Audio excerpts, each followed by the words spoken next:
So we're in that weird point of free agency where we're just kind of sitting and waiting, right? Nothing's going to happen in the near future. Well, something might happen in a couple of weeks, but nothing's really happening right now. Stuff might happen before the draft, but we're in that odd limbo period where free agency kind of pauses, and then the draft process begins. And the reason this happens is because teams are just deep into their draft research. They're really deep into their draft processes.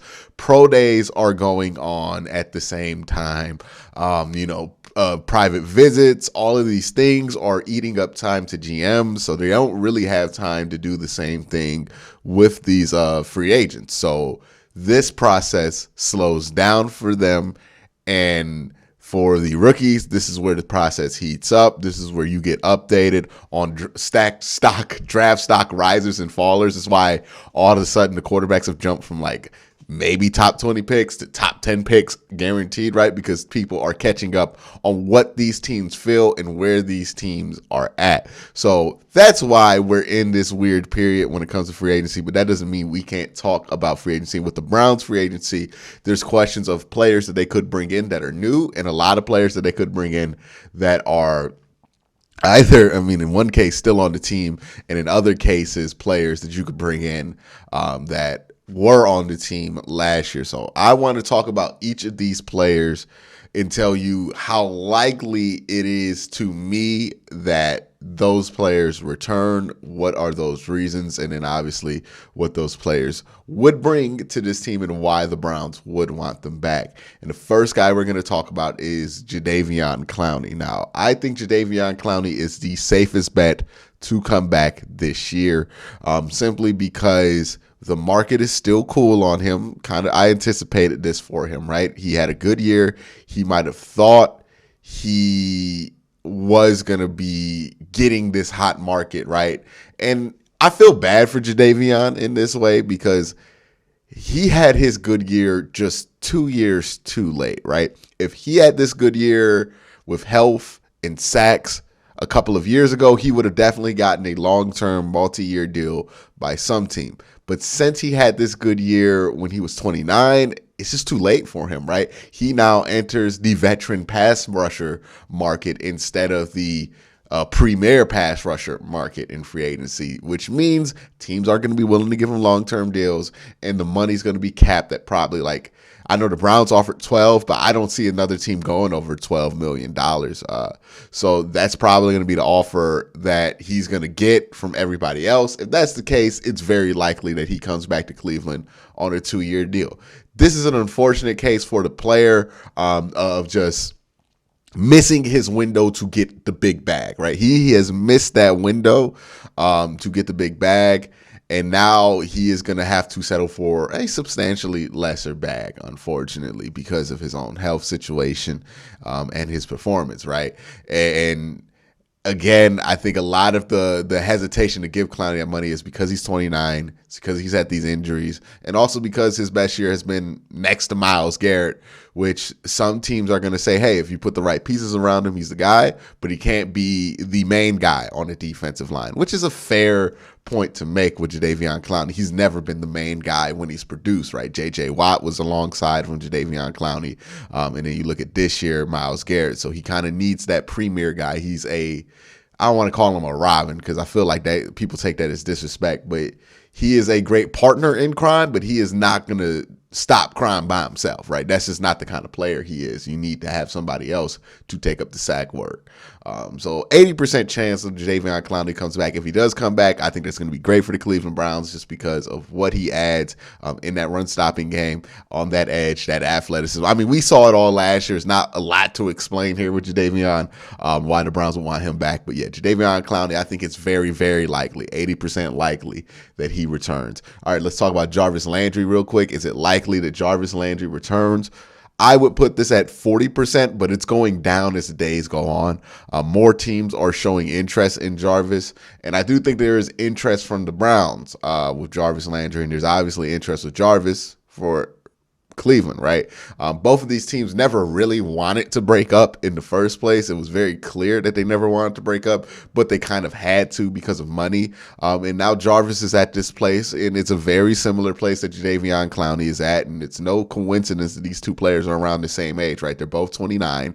And when you hit 29, your market changes, right? People just look at your production. They look at your potential differently simply because of your age. And this is one of those situations where the market crashed on Jarvis Landry. Now, this was a little bit more predictable to me. And when it comes to Jarvis, again, this is going to be a similar situation like Clowney. We're going to have to wait things out, see what kind of offers he gets. He does have some interest from Kansas City. I can't imagine it's a large offer from Kansas City. He has interest from Cleveland, obviously. I don't know where else he has interest because I don't think anybody's bringing him in to be the best wide receiver on their team anymore, right?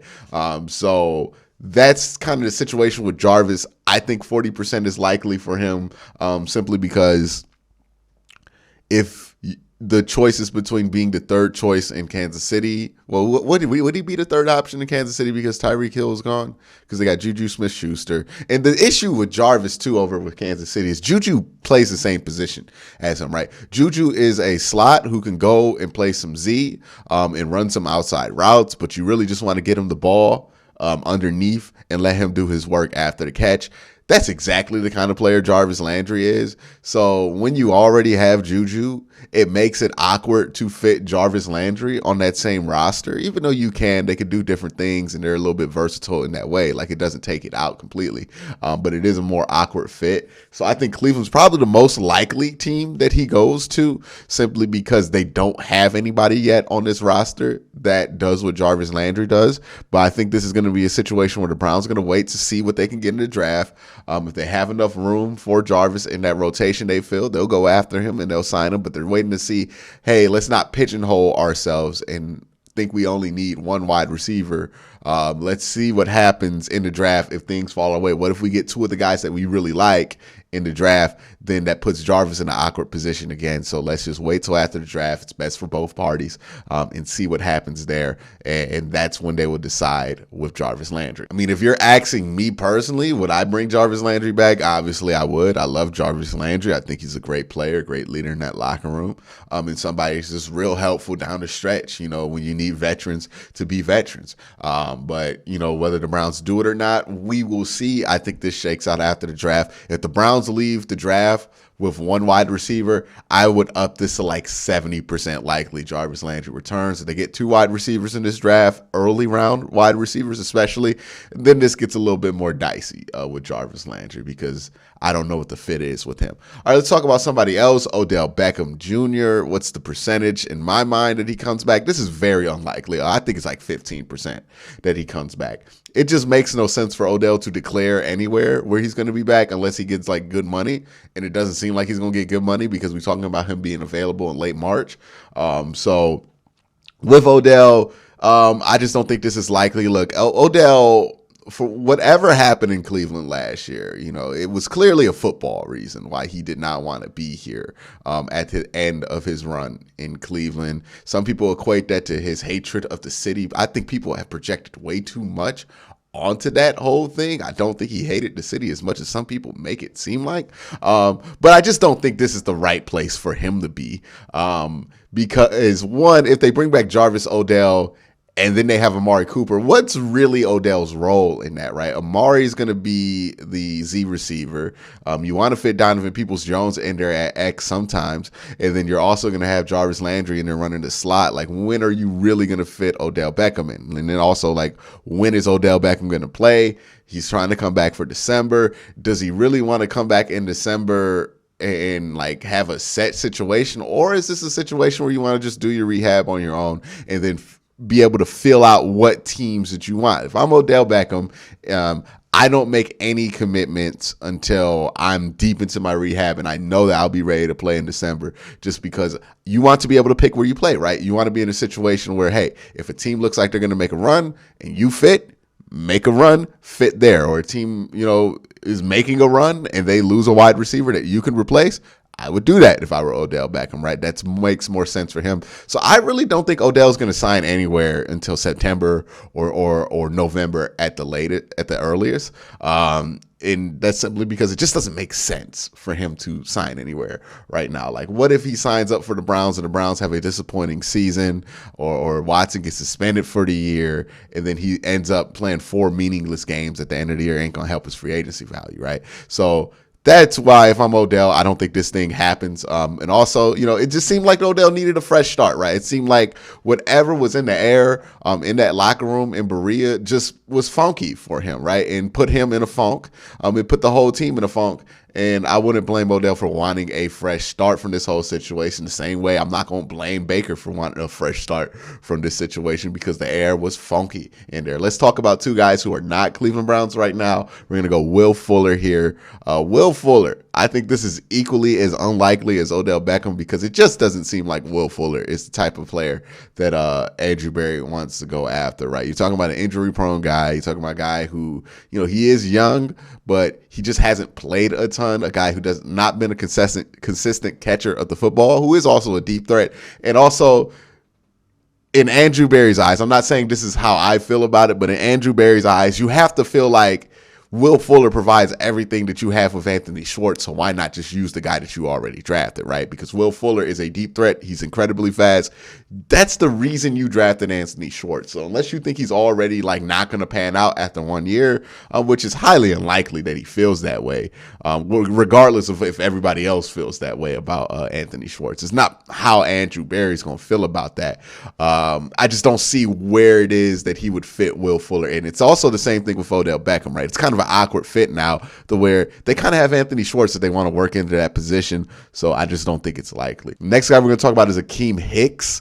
I put this as 15% as well. The reason I don't think this is likely with Akeem Hicks is he is 33 years old, and this draft class is loaded with defensive tackles. Loaded, I tell you. So I just don't see why the Browns would continue, and I could be wrong here, right? I'm not saying that I know everything Andrew Berry does, right? He might not think this is a deep defensive tackle class. But to me, in my opinion, I don't see why the Browns would continue to go with patchwork solutions for defensive tackle when there are plenty of long-term options available in this draft, right? And look, I like Perrion, I like Jordan Davis, and those are 2 of the high-end guys, but there's also Devontae Wyatt, who's also a top-tier guy who could fall. There's Travis Jones, there's Logan Hall, there's Haskell Garrett that you get in 4th round that I think will be a starter for 5 years in the NFL. There are a ton of guys in this NFL draft that are much better prospects than any of the defensive tackles that the Browns have drafted in the last 2 years. So it just makes more sense to me that hole gets fixed in the draft. And I don't think bringing in a 34-year-old Akeem Hicks or 33-and-a-half-year-old Akeem Hicks is better than just drafting Perrion Winfrey, or just drafting Logan Hall, or just drafting Travis Jones, or just drafting a number of defensive tackle prospects, right? I think that would just be a better option. I know that they've gone with the duct tape solution for about 2 years now. It's time to find an actual solution, especially when your cap is running out, right? So this is where they need to find a real solution. This is a great opportunity to do it because this draft is loaded. Loaded, I tell you, at defensive tackle. All right, let's talk about Baker Mayfield and the percentage that he plays another snap with the Cleveland Browns. I put this at almost 0%. I don't see it. I don't see it from Baker's perspective, and I don't see it from the Browns' perspective, right? There are technically ways that this could happen, right? If Deshaun Watson gets suspended for a year, and then the first day, knock on some damn wood, and the first day of OTAs, Jacoby Brissett, tears his Achilles or something like that, okay, they might have to reconsider and have Baker come in so they don't have a completely wasted year and have to throw Nick Mullins out there for 18 games.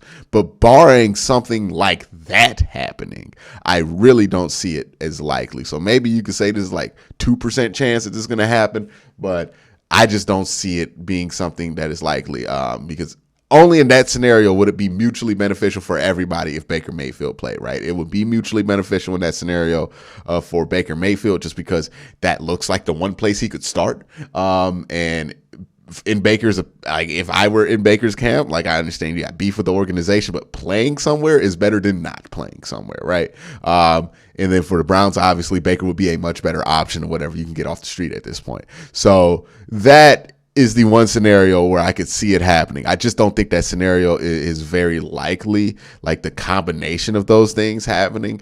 Right now, the Browns are pretty set, man. They Deshaun Watson's QB1 to them, and then Jacoby Brissett is the backup, and they'll have somebody be the third stringer, right? They might even get a guy in the draft to be the third stringer, but they have their depth chart set. It is not with Baker Mayfield included. We have heard Kevin Stefanski talk about this. I know Andrew Berry is playing this level. He has to because he's trying to trade him.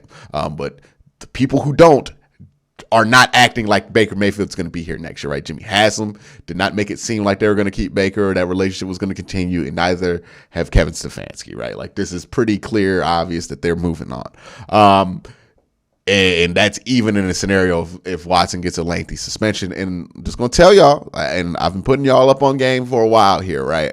I told y'all about the escrow money. I told y'all about how that was going to piss off the NFL owners. And I'm going to put y'all up on more game. We are not going to find out about Deshaun Watson's suspension until like right before the season starts. So it might not even, we might find out in the middle of the season. They might let Deshaun start the season off and then suspend him during the year. This Deshaun Watson thing is going to linger probably for the next 2 years. When it comes to the NFL and what they're going to punish him for, like this is going to linger for a while. So just prepare yourself for that inevitability. That is absolutely happening. So you're not going to have a clear-cut solution anyways with Deshaun Watson. So it makes no sense to hold on to Baker as a backup plan because you got to make your decision before the NFL makes their decision, right? But yeah, that's really the only situation I can see. And I just don't think that situation is going to have the possibility to pan out in that way so cleanly that Baker Mayfield would come back. So I don't think Baker's coming back this year. I think it's highly, highly unlikely. It's the least likely guy to come back. Unfortunate for him, he's in a rough situation. But hey, with Baker Mayfield, I think he could do what Jameis did, which is sit the bench. You know, Marcus Mariota had to do that thing where he had to kind of humble himself and sit the bench for a year and recoup his value in that way. Mitchell Trubisky has done that as well. This is the rehabilitation program that Baker Mayfield is on. He is not on the Carson Wentz program where people are just going to be willing to do whatever to get him to start for whatever reason, right? Unfortunately, for him, that's not the program he's on. He's on that Mitchell. He's on that Jameis. He's on that Marcus. He got to do that program. And that program has worked for those three players, by the way. So I don't think that's necessarily a bad thing. I hope his camp understands that that's what he has to do because that would make his life a lot easier, but I just don't see Baker Mayfield starting next year for the Cleveland Browns. And I don't think he will start next year for any team because I just don't think that's where his future is. I think he ends up signing somewhere we're not even talking about after the Browns figure out a way to kind of dump the salary. They might end up, keep an eye out for the Browns maybe doing a salary dump kind of thing with Baker Mayfield, and the team that technically trades for Baker Mayfield might cut him and release him, and then that's how Baker Mayfield gets moved. I think also keep your eyes out for that situation, but